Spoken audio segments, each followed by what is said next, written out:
Magandang araw sa iyo. Meron tayong mga dokumento dito na parang isang detective story. Oo yan, no? Sinusubukan nilang sagutin yung isang malaking misteryo. Kung perpekto ang Diyos, bakit yung mundo hindi naging perpekto? Yan. Yan yung tanong palagi.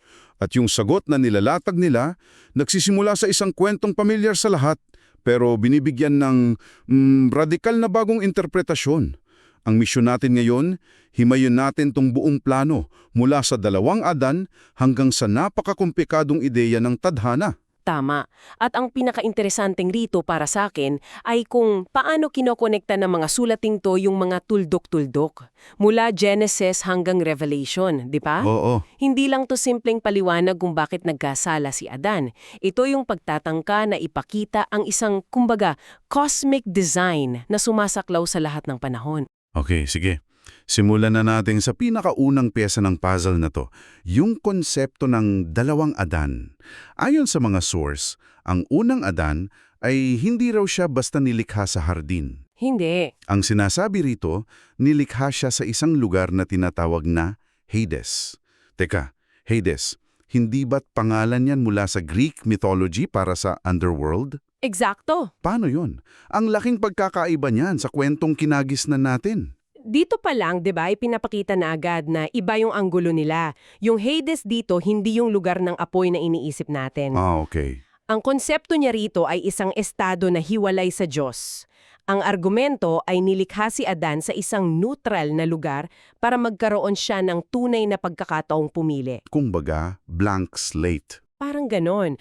At yung katawan niya na nilikha doon sa Hades, nagsilbi siyang parang isang portal. Isang daanan para sa isa pang Adan, yung huling Adan, na makapasok sa ating mundo. At itong huling Adan, nililinaw sa mga dokumento siya yung ikalawang persona ng Diyos. Oo. So pinag-uusapan natin dito yung si Kristo bago pa siya naging tao.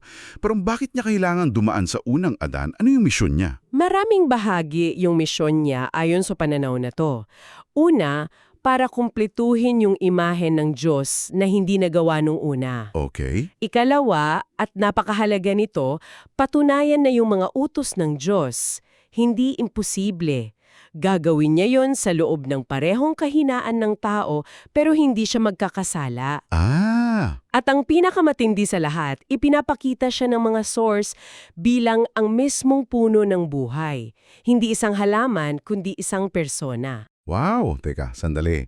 So yung puno ng buhay sa Genesis, hindi yung literal na puno. Hindi raw. Isang persona pala yon, ang huling Adan. Naku, binabago niya ng lahat. At lalo siyang nagiging interesante pag pinag-usapan na yung pagkamatay nilang dalawa.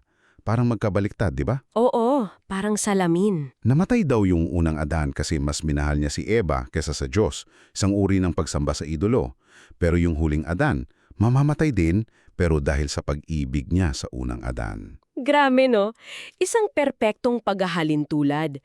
Ipinapakita nito yung dalawang magkasalungat na dahilan ng kamatayan. Yung sa una, makasarili, sa huli naman, sakripisyo. Sige, linawin natin yung proseso. Paano namulat yung unang Adan sa kalagayan niya? Yung pagkain ng bunga, yun yung nagbukas ng mga mata niya. Tama. Doon niya na-realize na patay na pala siya sa espiritual. At kailangan niya yung puno ng buhay para mabuhay ulit. At dito ipinapasok ng mga source yung isang magandang analohiya para sa batas tulad ng 10 utos. Yung sinasabi mo kanina? Oo. Inihalin tulad nila ang batas doon sa ipinagbabawal na bunga. Ang punto raw, parang lagnat. Hindi mo malalaman na may lagnat ka hanggat walang thermometer. Okay, gets ko. Ganun daw ang batas. Siya yung thermometer. Siya yung salamin na nagsabi sa tao, eto ang itsura mo, makasalanan ka. At dahil doon, napilitan siyang maghanap ng lunas. So yung batas, hindi siya yung lunas? Siya yung diagnostician. Siya yung nagsabing may sakit ka, kailangan mo ng doktor. At yung doktor, yon yung huling Adan. Okay, kung tatanggapin natin yung ideyang yan, paano naman ito binabago yung tingin natin sa tadhana o predestination? Kasi dito na talaga nagiging komplikado eh. Dito na yung mabigat na usapan. Diretsohang sinasabi sa sources na bago pa man likain ang lahat, alam na ng Diyos ang lahat ng mangyayari. Alam na niya na babagsak si Adan. At hindi lang yun. Binabanggit din yung pagbagsak ng isang nilalang na hell na marami siyempre naniniwala na si Lucifer yun. Okay. At dahil alam na ng Diyos ang lahat ng to, bago pa man magkaroon ng let there be light, ang plano niya, hindi ito reaksyon. Hindi ito plan B, kasi pumalpak yung plan A. So, ano yung original na plano? Ang krus. Yun daw ang orihinal na plano. Itinakda na yon bilang paraan para dalhin yung malayang kalooban ng mga nilikha sa pinakasukdulan nitong perfeksyon. Dito ko medyo nalilito. Kung alam na ng Diyos ang lahat at may plano na siya, nasaan na yung malayang kalooban? Parang magkasalungat sila, di ba? Posible raw na piliin mo ang Diyos ng tuloy-tuloy. Kailangan mo ng tulong, Tulong. ng biyaya. So, yung tunay na pagpili nasa pagtanggap o pagtanggi mo sa biyayang yon. Okay, pero paano yung gumagana sa practice? Halimbawa, isang hari. Pinili niyang maging malupit. Desisyon ba niya yun o... O bahagi lang ng plano. Ayan yun. Oo. Dito pumapasok yung paunang kaalaman ng Diyos. Sabi sa palanaw na to, hindi pinipilit ng Diyos yung hari na maging malupit. Hindi niya nilalabag yung kaloodan. So paano? Ang ginagawa raw niya, dahil alam niya ang puso ng lahat, inilalagay niya yung taong alam niyang pipiling maging malupit sa isang posisyon ng kapangyarihan. Yan. Sa eksaktong panahon, kung kailan kailangan ng mas malawak na plano, nilay Diyos ang isang malupit na hari. Yung pagpili, 100% sa hari pa rin. Pero yung timing at konteksto, isinaayos ng Diyos. Teka, kung ganun, parang ginagamit lang ng Diyos ang mga tao. Parang mga chess piece. Paano naging makatarungan yun para dun sa hari? Parang dehado na siya mula sa simula. Yan yung bigat ng tanong. At tinutugunan din yan. Dito nila ipinapasok yung isang spesifikong bilang, 144,000. Yung pamilyar na numero? Oo. Sila raw ay mga unang bunga at mga martir na saksi. Ang papel nila, ang magpatunayan sa harap ng buong universo, kasama ang mga anghel, si Hellel, na yung mga utos ng Diyos makatarungan at posible. Sila yung ebidensya. Sila yung ebidensya na kahit sa pinakamasamang sitwasyon sa pamamagitan ng biyaya, posibleng piliin ang Diyos. So, yung pagbagsak ng iba hindi dahil dehado sila, kundi dahil sa tunay na pagpili na tanggihan yung biyaya. Sige, may isa pang argumento rito na grabe nakakagulat.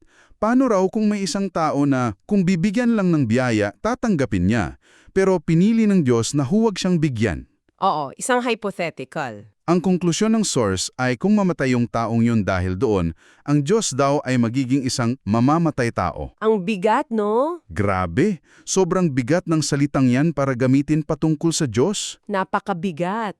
At sinadya yan para ipakita kung gaano kaseryoso para sa kanila yung katarungan ng Diyos. Dahil sa argumentong yan, ang konklusyon nila ay dapat ipagkaloob ng Diyos ang biyaya sa sino mang alam niyang tatanggap nito. Kumbaga itinali niya yung sarili niya sa sarili niyang hustisya. Paano naman yung mga alam niyang tatanggi? Bakit bibigyan pa sila kung alam na yung resulta? Para raw sa kapakanan ng lahat ng nanonood. Ayon sa mga sulating to, bibigyan pa rin sila ng sapat na biyaya para malinaw na maipakita sa buong universo na yung kapahamakan nila, sarili nilang pinili. Hindi dahil sa kakulangan ng Diyos. Eksakto! Hindi dahil sa kakulangan ng pag-ibig o pagkakataon mula sa Diyos, para walang sino man ang mag-aakusa na hindi siya makatarungan. At ito na siguro yung kumukonekta sa ideya ng pampublikong paghuhukom. Kaya pala kailangan sang maging pampubliko sa harap ng dakilang puting trono. Oo, hindi lang siya simpleng hatol ng langit o imperno, ang layunin daw ay transparency. Ilalantad ang lahat, bawat salita, bawat gawa, bawat motibo. Hindi para ipahiya. Hindi, kundi para sa lubos na pagkaunawa ng lahat. May isang malalim na paliwanag dyan, yung pag-unawa sa kung bakit ginawa ng Diyos yung mga desisyon niya ay kailangan para siya ay tunay na mahalin. Kasi yung pagmamahal na yon na nakabatay sa tiwala sa katarungan niya, yun daw yung tanging paraan para masunod mo siya ng may kagalakan, hindi lang dahil sa takot. So, lahat ng ito, yung dalawang Adan, yung batas, biyaya, tadhana, malayang kalooban hanggang sa paghuhukom, lahat yang bahagi ng isang napakalaking plano. Saan to lahat patungo? Ano yung pinakalayunin? Patungo to sa isang pangwakas na layunin na binabanggit sa episo. Yung pag-isahin ang lahat ng bagay sa langit man o sa lupa sa pamamagitan ni Kristo. Isang cosmic reconciliation. Oo, yun. Pag-aayos sa lahat ng hidwaan. Pero para sa atin na nabubuhay sa loob ng panahon, parang ang gulo at ang bagal ng proseso. At dyan na naman pumapasok yung pagkakaiba ng perspektibo natin at ng Diyos. Isipin mo na lang, para sa atin, ang kasaysayan parang pelikula.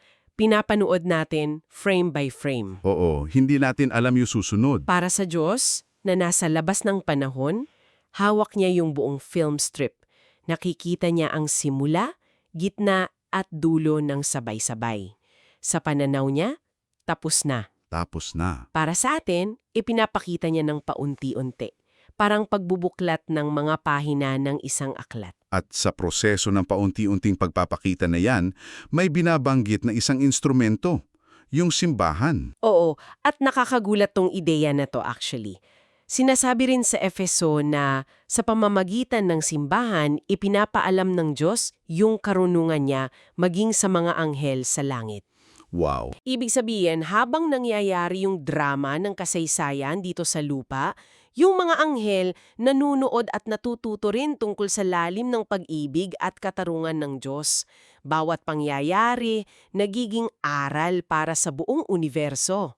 At sa huli, kapag naunawaan na ng lahat yung buong kwento, doon na nagiging perpekto yung malayang kalooban. Yan yung sinasabi nila, kapag yung pagpili na sumunod sa Diyos ay hindi na isang obligasyon, kundi isang kusang loob at masayang tugon, bunga ng pag-unawa at paghanga sa Kanya, doon daw nakukumplato ang lahat. Kung gayon, pagkatapos nating himayin ang lahat ng to, ano ang ibig sabihin nito para sa'yo? Mula sa isang simpleng kwento sa hardin, dinala tayo sa isang napakalawak na teolohiya ng tadhana, biyaya at katarungan. Isang pananaw kung saan bawat kilos, bawat pagpili, Lahat may lugar. mabuti man o masama ay maaring bahagi ng isang disenyo na matagal nang itinakda na ang layunin ay ang pagiging perpekto ng pag-ibig at kalayaan. At nagiiwan to sa atin ng isang mahalagang tanong na maaari mong pagnilayan. Kung ang bawat pagpili ay alam na at ang biyaya ay ibinibigay sa paraang tinitiyak ang isang partikular na resulta na naaayon sa isang mas malaking plano, paano mo personal na bibigyan ng kahulugan ang bigat at halaga ng iyong sariling mga desisyon sa araw-araw?